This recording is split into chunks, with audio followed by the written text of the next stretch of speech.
बाबा जी का सत्संग और साखी कहाँ कहाँ से सुनी जा रही है।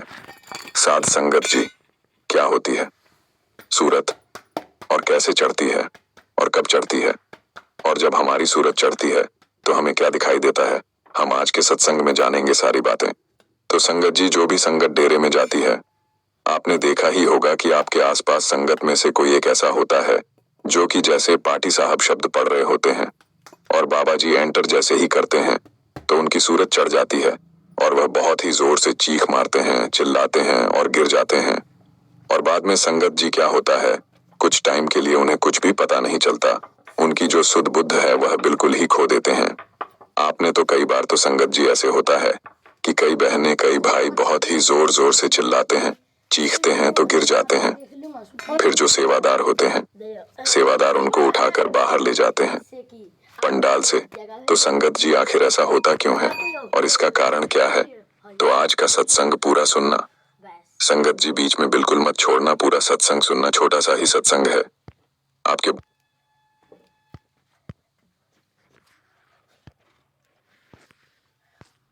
क्या हो रहा है?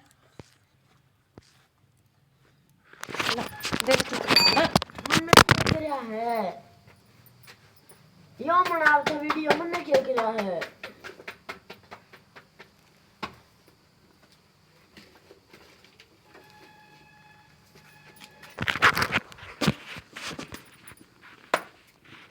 जब डेरे ब्यास में एक बच्चा गुम हो गया, बाबा जी कहाँ दिखाई की जिंदगी से। बाबा जी की प्यारी साध संगत जी, सभी को प्यार। राधा स्वामी जी। साध संगत जी, कल डेरा ब्यास में बाबा जी ने सत्संग फरमाया था। आज हम इस वीडियो में उत्तर प्रदेश के सहारनपुर से आए एक ऐसे परिवार की सच्ची घटना सुनाएंगे जिनके साथ कल डेरा ब्यास में एक ऐसी अद्भुत घटना घटी जिस पर यकीन करना मुश्किल हो जाएगा। साध संगत जी, एक पति पत्नी ब्यास डेरा भंडारे पर आए। उनके साथ उनका 4-5 साल का बेटा भी आया था। वे शुक्रवार रात को ब्यास पहुंचे और उन्हें शहर में रहने की जगह मिल गई। शनिवार सुबह वे सत्संग में गए।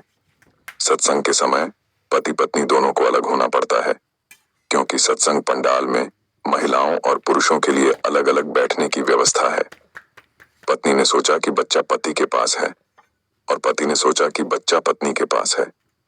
बच्चा बीच में कहीं खो गया। दोनों ने बैठकर आराम से सत्संग सुना। बाबा जी और हुजूर जी के कार में दर्शन किए और प्रसाद लिया। साध संगत जी, सत्संग के बाद जब वे दोनों मिले तो पत्नी ने पूछा, काका कहाँ है? पति ने कहा, वह तो तुम्हारे साथ था। पत्नी ने कहा, उसको तो आप लेकर गए थे, वह तो तुम्हारे साथ था। काका को देखकर दोनों की तो मानो जान निकल गई कि हमारा बच्चा कहाँ गया, इतनी भीड़ में वह कैसे मिलेगा। वे दोनों पति पत्नी बच्चे को ढूंढने में लग गए। वह औरत जोर जोर से रोए जा रही थी, मेरे बच्चे को कोई उठाकर तो नहीं ले गया, पता नहीं उसने कुछ खाया भी है या नहीं। बाबा जी, ये क्या हो गया, वह कहाँ चला गया? बाबा जी, आप तो सबकी झोली भरते हैं, लोग तो आपके घर में औलाद देकर जाते हैं और मेरा बेटा तो यहाँ आकर गुम हो गया। बाबा जी, आप हम पर दया करो। वह लंगर गेट के पास बैठ गई। लोगों ने उसको कहा कि लॉस्ट एंड फाउंड में अनाउंसमेंट करवाओ। उसका पति अनाउंसमेंट करवाने के लिए किसी सेवादार के साथ चला गया और बीबी लंगर घर के बाहर ही गेट के पास बैठ गई। वह बार बार बाबा जी को हाथ जोड़कर कह रही थी, बाबा जी, हुजूर जी, मेरे बच्चे को ठीक ठाक रखना, हर मुसीबत से बचाना। थोड़ी देर के बाद वह सिर नीचे करके बैठ गई। तभी उसका बच्चा पीछे से आ गया और उसे जोर से पकड़कर रोते हुए बोला, मम्मा, मैं आ गया। जब उसने अपने बच्चे की आवाज सुनी वह बहुत हैरान हुई। उसने पूछा, तू कहाँ चला गया था? वह अपने बेटे को कभी मुंह पर और कभी माथे पर चूमती और रोती रही। बच्चा अपनी माँ के आंसू पोंछता हुआ बोला, रो मत माँ, बाबा जी है ना। उसने पूछा, तुझे यहाँ कौन छोड़कर गया? बच्चा बोला, सफेद कपड़े वाले जो जा रहे हैं बाबा जी, वही मुझे आपके पास छोड़कर गए हैं। वह औरत बार बार बाबा जी का शुक्रिया करने लगी। बाबा जी, आपने मेरे बेटे को मुझसे मिला दिया, वरना मैं घर जाकर घर वालों को क्या मुंह दिखाती। आपका बहुत बहुत शुक्रिया बाबा जी। उसका पति वहां पर वापस आया। बच्चे बच्चे को देखकर उसकी भी जान में जान आई। साध संगत जी, बाबा जी जिसको बचाना चाहते हैं किसी न किसी बहाने से बचा ही लेते हैं। जब सद्गुरु की दया मेहर का हाथ जिसके सिर पर होता है तो कोई भी हमारा बाल बांका नहीं कर सकता। अब हम आपको एक और सच्ची घटना सुनाते हैं। इसे आप बड़े ही ध्यान से सुने क्योंकि घटना का एक एक शब्द बाबा जी पर विश्वास बढ़ा देने वाला है।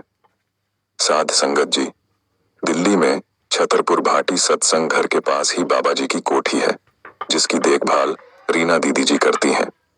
वे पहले एयर इंडिया में एयर होस्टेस थीं। एक दिन बाबा जी दिल्ली से कहीं बाहर विमान से जा रहे थे। उस दिन रीना दीदी की ड्यूटी भी उसी विमान में थी। उन्होंने विमान में बाबा जी को देखा और पहचान लिया। वे उनके पास जाकर बोली, राधा स्वामी जी। बाबा जी ने भी बड़े प्यार से राधा स्वामी बोलकर जवाब दिया। फिर वे विमान में अपने काम में लग गईं। कुछ समय बाद बाबा जी ने उन्हें अपने पास बुलाया और पूछा, इसके बाद फिर कब ड्यूटी है आपकी? रीना दीदी बोली, बाबा जी 3 दिन के बाद। बाबा जी ने कहा, आप उस दिन छुट्टी लेकर ब्यास आ जाएं। उन्होंने कहा, बाबा जी मैं उस दिन छुट्टी नहीं ले सकती क्योंकि मेरी साथी पहले से ही छुट्टी पर है। बाबा जी ने कहा, ब्यास में 3 दिन सेवा करो और फिर वापस आ जाना। जब वे अपने घर गईं तो उन्होंने बाबा जी की बात पर गौर किया। वे सोचने लगीं कि बाबा जी ने आखिर मुझे ब्यास आने के लिए क्यों कहा। हो ना हो बाबा जी की इस बात में कोई ना कोई राज जरूर है। फिर उन्होंने फैसला किया कि जो भी हो जाए वह अगले दिन डेरे ब्यास चली जाएंगी। नौकरी का जो होगा देखा जाएगा। उन्होंने अपने सीनियर से छुट्टी की बात की पर उन्हें छुट्टी देने से मना कर दिया गया। रीना दीदी ने अगले दिन कंपनी को एक पत्र भेजकर उनसे माफी मांगी और ब्यास चली गईं। 3 दिन बाद जिस प्लेन में रीना दीदी की ड्यूटी थी वह प्लेन क्रैश हो गया। उस प्लेन में जितने लोग सवार थे सबकी मृत्यु हो गई। जब यह बात रीना दीदी को पता चली तो उनका रो रो कर बुरा हाल था। उनकी आंखों से आंसू रुक ही नहीं रहे थे। अब वे समझ गईं कि बाबा जी ने उनकी जान बचाने के लिए ही उन्हें डेरे में सेवा पर बुलाया था।